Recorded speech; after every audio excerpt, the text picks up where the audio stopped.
Trevor Bonham and the Midwest Mallards have officially parted ways. I get it. Straight up, I understand what Trevor Bonham's doing here.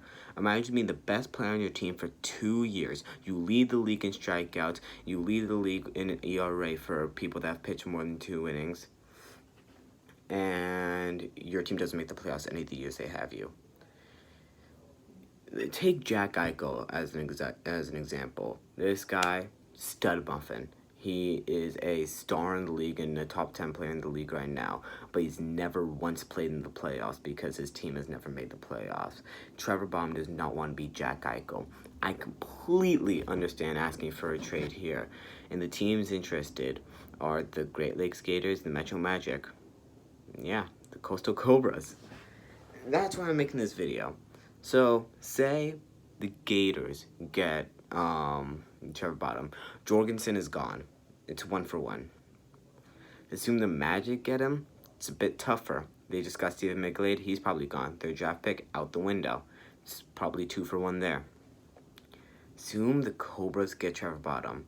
It is, in my mind, I hate to say this, one of either Brendan Baranowski or Sean Flynn. It's one of them. Sean Flynn, one of my favorite players in the league. Brendan Baranowski, first overall draft pick.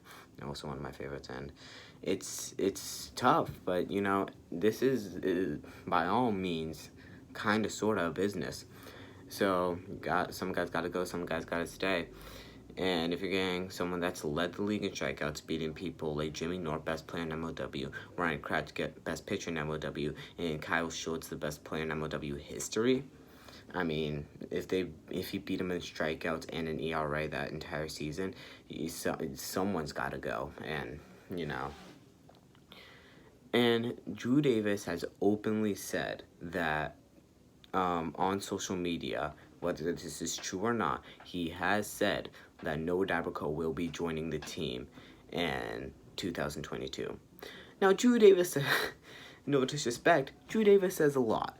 And whether this is true or not, we'll never know until the winter or the offseason. But if this is true, let's say they trade Baranowski in a draft pick, their team is Drew Davis,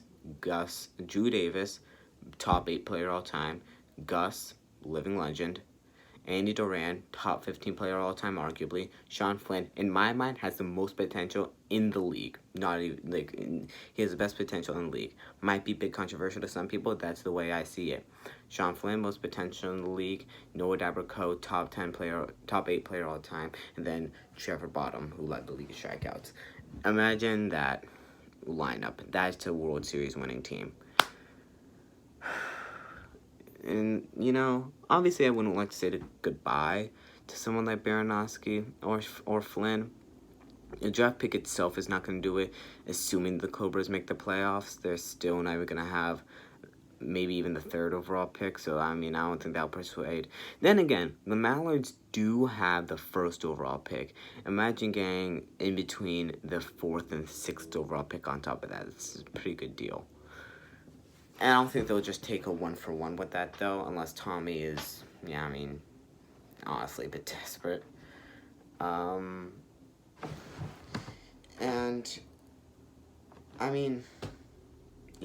Trevor Bonham, I completely understand the decision. I completely back him in it.